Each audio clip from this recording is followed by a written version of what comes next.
And this is Your City in Action here on Salina Community Access Television. Thank you once again for joining us. I'm your host, Todd Pittenger from the Rocking M Media group of radio stations. I'm the news director for KSAL Radio here in Salina. Very special guest today. Should be a very interesting program. On the surface, it doesn't sound like it would be very interesting, but it is going to be very interesting. We're going to talk waste today. We're going to talk hazardous waste. We're going to talk household hazardous waste. And joining us today, correct me if I'm wrong, I think I have this right, Chris Slabowski, yes, right? Yes. You are the director of the Salina Household Hazardous Waste Department. We're close. Yeah. I'm coordinator for a household hazardous waste facility. What does that mean? What is the Household Hazardous Waste Facility? What is it that you coordinate? The Household Hazardous Waste Facility is a disposal option that the area residents have available to them to dispose of items that we'd rather not have go into the landfill. Right. You can pretty much throw away about anything if the landfill allows it. Right. But we'd like to keep some of the flammables, corrosives, and poisons out of there. Right. So tell me, what exactly is hazardous waste? I was talking to you off mic a little bit. I painted the house a couple of years ago. I've got a little bit of that paint left over. I don't want to pour it down the drain. I don't want to dig a hole and bury it out back. Is that the kind of thing I can bring to your facility? That's something we actually get a lot of, although that isn't actually hazardous. We take that in mostly because the landfill doesn't take liquids, and it's something we can put out for reuse a lot. We go through a lot of paint coming in. Right. So yes, I take paints, which would be considered non-hazardous, but we take that. We also take motor fluids. We have a lot of used oil coming in. So if I change my own oil at the house, I can dispose of my oil at your place, right? Yes. Yeah. And let's see, what, paint thinners, that sort of thing? Paint thinners, flammables, a lot of thinners, old gasoline. We get a lot of pesticides from garden That's what I was going to say, pesticides. I've got, you know, some grass killer that's 5 years old I don't want to use anymore. I can take that to you, right? Right. You can keep your fertilizers and dispose of that through the trash, but we'll take the pesticides. Also, we get a lot of cleaners, car products, products for cleaning the stools in your kitchen sink and this and that. A lot of those things are corrosives or have some flammability or poisons to them. And all I need to do is drop this off at your place, no questions asked, right? Well, I look through them. I might ask you a couple questions, Sure. especially if they're not labeled. We try to get everything labeled. But yeah, there's not a lot to it. It's a pretty simple drop-off. We do limit you to about 50 pounds weekly per household. It's about 5 gallons. Other than that, I'll go out and look through what you have and make sure it's things that we can accept. And you're not open every day, though. When can I drop off? We're open every Thursday. Every Thursday. 7:30 in the morning till 7 in the evening, and the first Saturday morning of the month at 8 to noon. However, we do take appointments during the rest of the week, so if that doesn't work out, give us a call. Again, we are talking to Chris Slabowski from the City of Salina, the Household Hazardous Waste Coordinator, and they've got a couple of events coming up. And we've been talking household hazardous waste, we've been talking paint, that sort of thing, hazardous waste. You have an e-waste event coming up. First of all, we'll talk about that, but tell me, what is e-waste? E-waste is for electronic waste. Okay. That started out as pretty much all we were doing. It's anything electrical, or has the motherboard in it, or your TVs, an old computer, a really old and computer that broke and doesn't work anymore. So maybe an old cell phone, does that count? Cell phones come in. Just pretty much anything now that has a quarter head of battery. Almost anything will apply in there. We've kind of progressed over the last few years. We're in our 9th year now, from where we're just taking pretty much computers and TVs and a few DVRs, DVDs.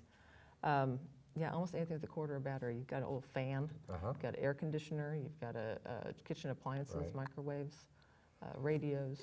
You making me think here. Down in my, I've got a couple of old, for some reason I don't like to throw things away. I've got a couple of old VCRs, I've got a DVD player that doesn't work either. Those are the kind of things I can bring to that? Absolutely, stereo equipment, old camera equipment, all kinds of things.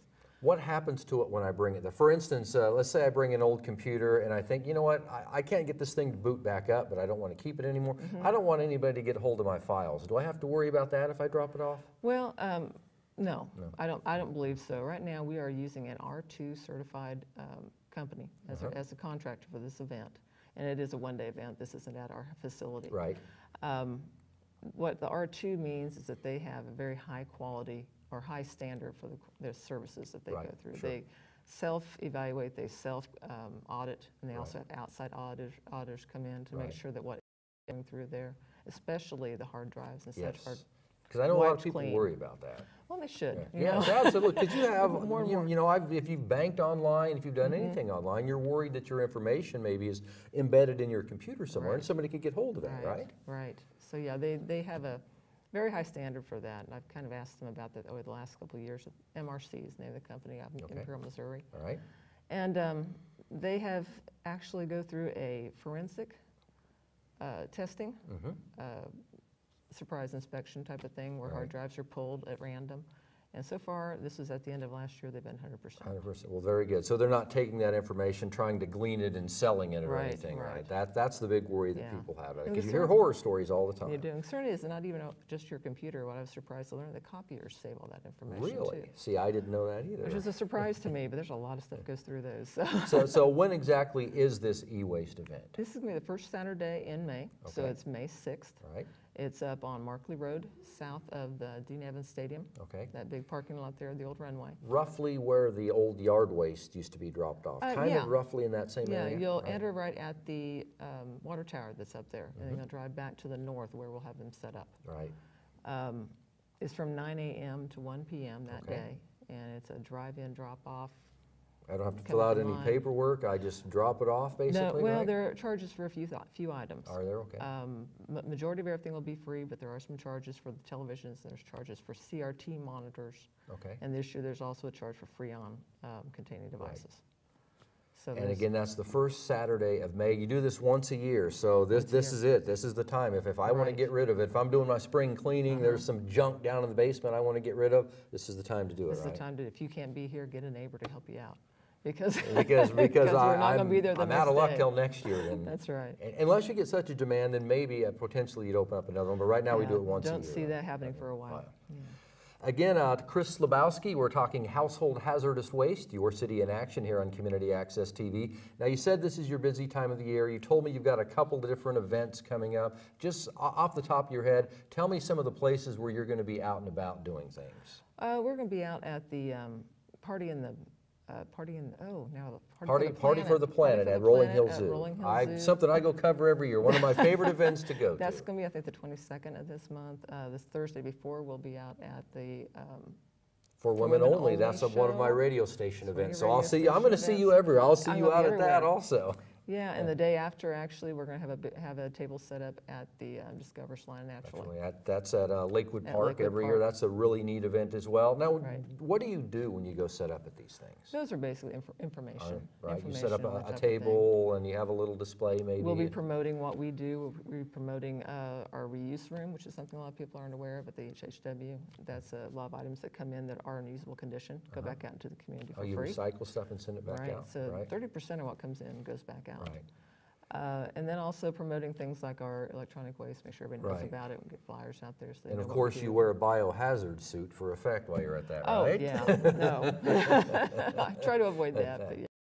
So one more time before we go, household hazardous waste, the weekly drop-off again, where do I drop off and what can I drop off there? We're at 315 East Elm. East Elm Street, okay. Right, it's where the pumps are for the city uses. A lot of people recognize it that way. About a couple blocks, probably east of the fire station then, that way, yes? Yes, just east of the railroad tracks, go through there too.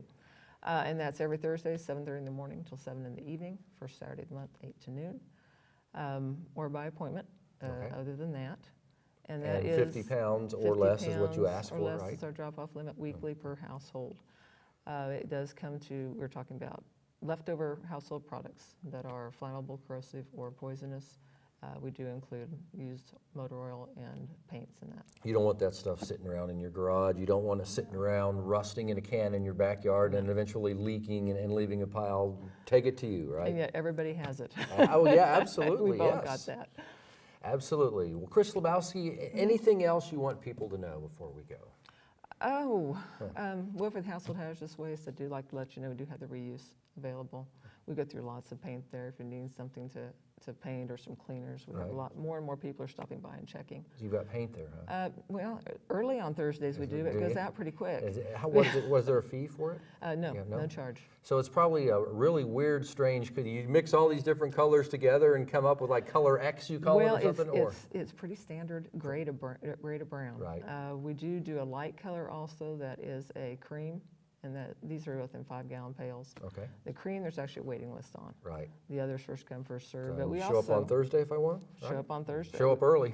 Yeah, show up early if you're looking for paint. We have partial cans that come in individual colors too, but the majority of the bulk paint will be gray to tan. Well, Chris, thank you for joining us, and let's see, let me make sure I have this right. I'm going to see you at the For Women Only show at the Central Mall. Yeah. I'm going to see you at Party for the Planet on Earth Day at Rolling Hill Zoo, and the very next day then I will see you at the Discover Salina Naturally in Lakewood Park. That will be the day after the Ewaste event. Well, there, and I'm going to see you at the Ewaste event also. I've got stuff to get rid of. So you and I are going to become very friendly here within the next month and a half. I'll know you on site. Absolutely. Right. Chris Lebowski, thank you so much for joining us. Thank you. Thank you for watching. This has been Your City in Action here on Salina Community Access TV.